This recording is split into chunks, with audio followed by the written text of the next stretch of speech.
des industries sénégalaises en nombre suffisant qui seront sur toute la chaîne de développement du pays afin de faire du secteur secondaire le moteur de la croissance économique.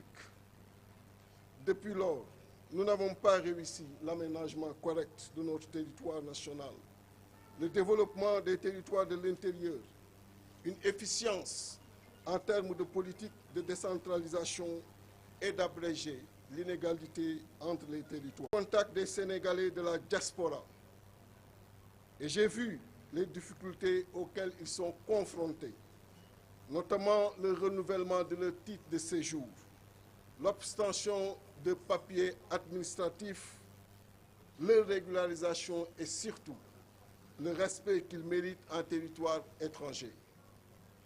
Nous avons tous assisté avec désarroi au scénario triste du phénomène Barça Wala Barsaq qui malheureusement se poursuit avec de valeureux jeunes qui perdent la vie, soit en mer ou dans le désert du Sahara à la recherche de l'Eldorado, loin de chez eux. Le sentiment d'insécurité est ambiant. La tension sociale à son comble avec le pouvoir d'achat des ménages qui de plus en plus est faible et frêle. Aujourd'hui, les produits alimentaires ont augmenté de 19,9%, alors que ces denrées représentent le premier poste de dépense du Sénégalais lambda, soit 53,4% de son revenu, puis vient le logement qui est le deuxième poste de dépense des ménages. Ces alarmantes statistiques dont nous enseignent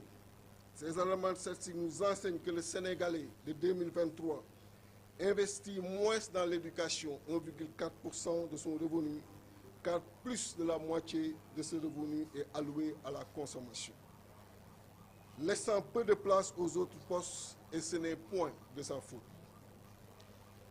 Le niveau d'inflation est insoutenable et asphyxie davantage les citoyens sénégalais.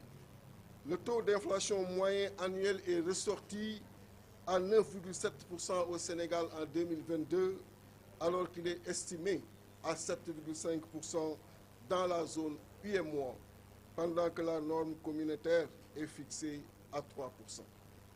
Et pourtant, nous avons des milliers d'hectares, à nos 150 000 hectares arables sur le reste du pays. Nous avons une riche et assez abondante aquifère, du soleil, une jeunesse valeureuse et déterminée. Mais malgré tout ceci, aujourd'hui, nous continuons à être dépendants de l'extérieur avec une importation moyenne de denrées de première nécessité